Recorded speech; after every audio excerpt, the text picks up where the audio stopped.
This video is being uploaded with NOMAD internet.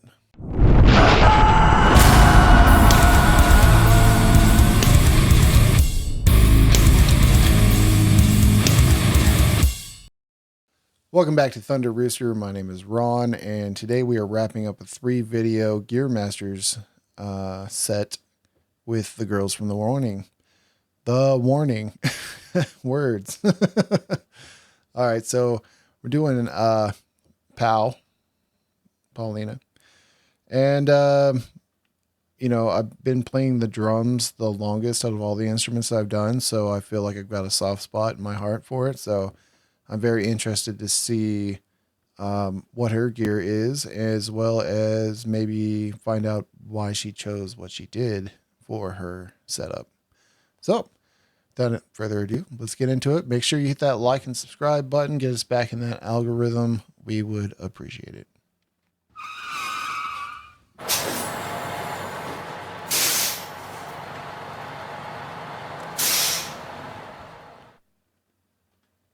Hi, I'm Paulina. I am the drummer from The Warning, and right now we're in the North American leg of our Error World Tour. It's the second leg we're doing here in the US, and we're very excited. We just released a new song that is called More, and this is like one of the first times that we've been playing it throughout this tour, so it's been really cool. I've actually had to modify my kit to play that new song, so I'm gonna walk you through it.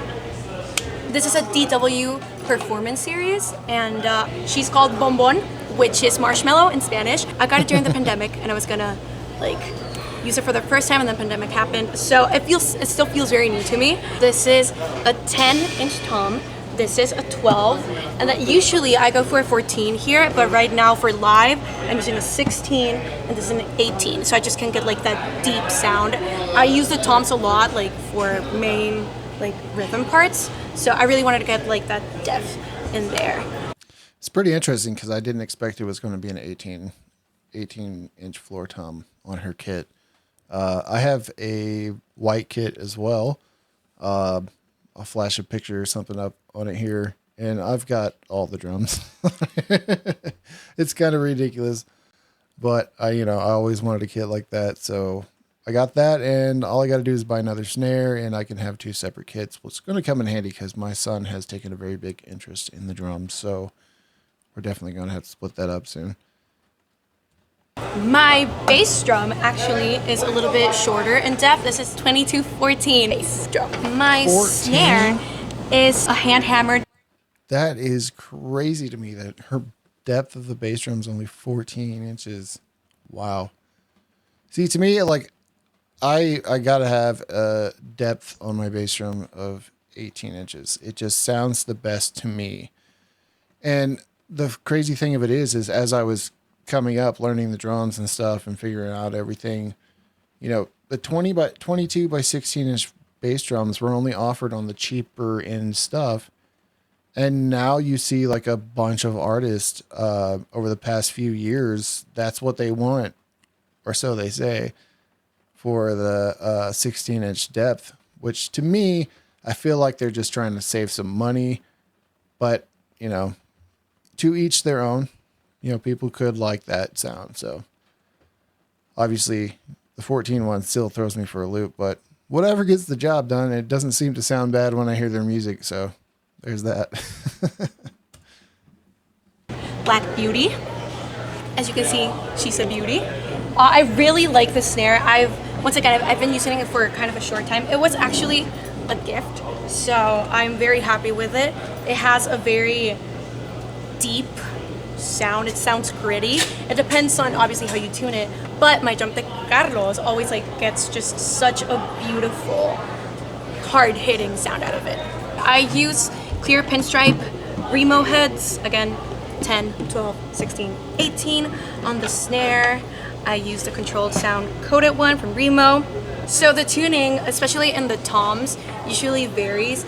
These are usually tighter so I can get a good bounce from it. It sounds higher, but these ones are usually kind of tricky sometimes because I like them very loose. I like them deep sounding, but sometimes we get a lot of resonance. But Carlos, my drum tech, has this very cool trick. I don't know if you can see inside the the drum, there are cotton pads. We use those to remove our makeup after the shows, and Carlos one day he just put them there, and it really dampens the sound, but it doesn't like mute it completely. So that's great. So I can get them a little bit loose without it being a complete mess for our sound engineer. So I am a Sabian artist, and I use HHX all over my drum kit. This is an 18 HHX. This is a 16. This is also 18, the Ozone Evolution, and a 20 China. This is a 14. I use this on very few songs, but it does make a huge difference because I keep this a little bit more close than I do this one. So every time I just want to like ride over here when I'm doing like double bass pedal things, I use this one. This is a little splash. I love it. I don't use it as much as I would like to, but hopefully in newer songs I can incorporate it more. My ride, it's a Raw Bell Dry Ride 21, and it's a beauty. This is my absolute favorite cymbal ever. I've been using it for years, I think for like 6 years now, and it has such a cool sound. I crash a lot all the time, but I used to have just a normal, like another HHX over here, but this, it just sounds so much darker, so it really cuts through like the brightness of these HHX ones. That was the reason why I like to have cheaper cymbals whenever I was playing in metal bands and stuff live. It's just the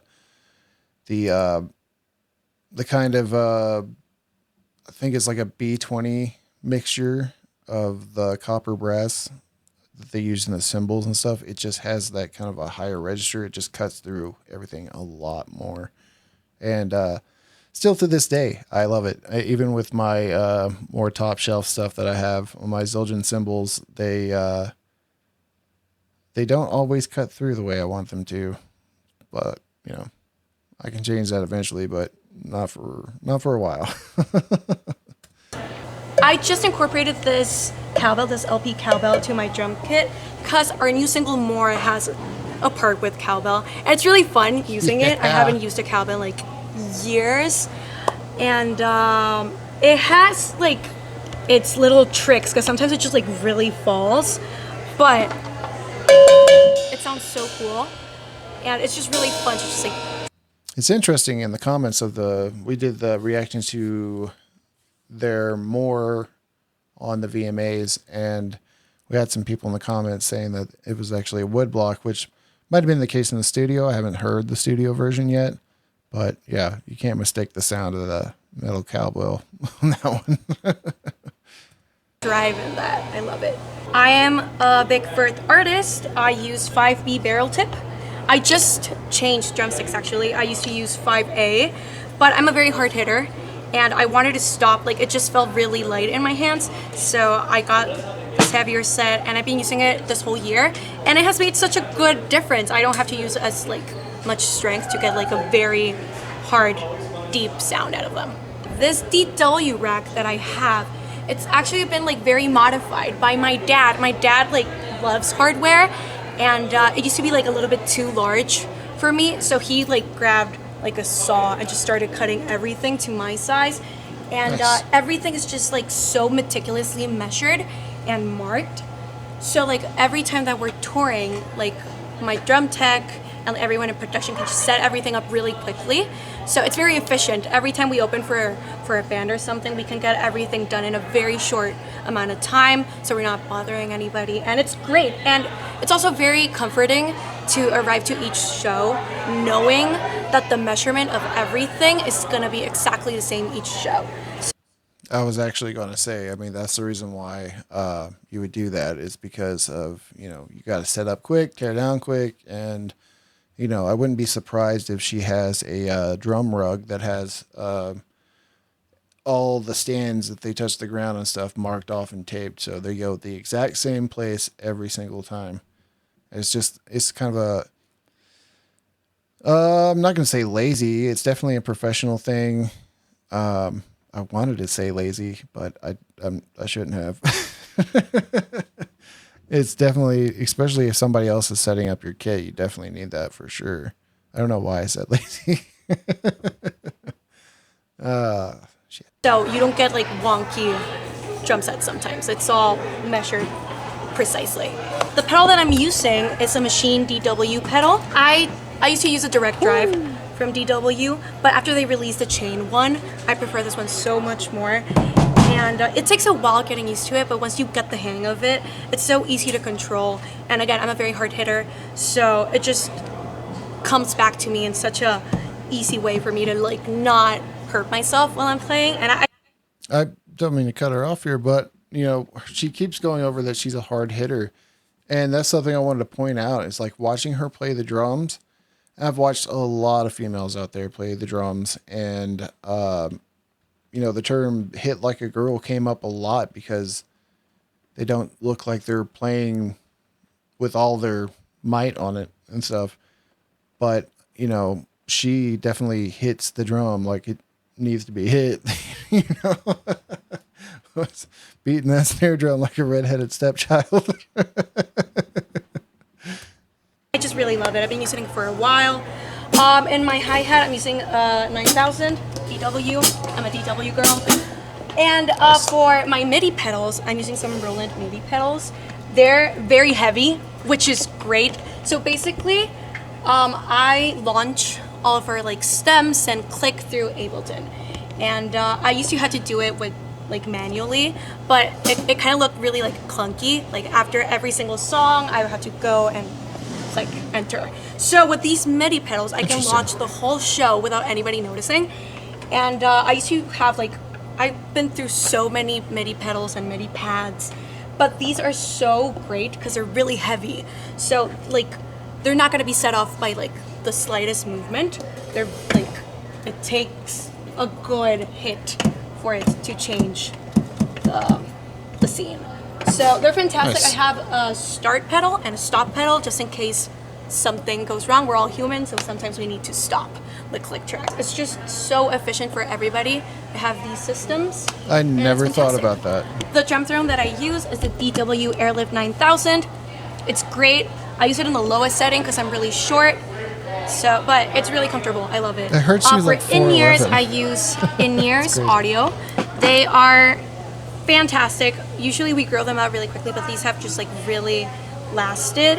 And usually the problems that we have with in-ears is like the cables at one point, like they just don't plug in correctly and you don't hear stuff. But these ones have lasted wonderfully. What I hear the most in my mix is the bass, because me and my sister are just like really connected when we're playing. So having that, like those bass ends, just like really makes a big difference. For my kick block, I have a kick block because I hit it very hard and usually it just goes so far.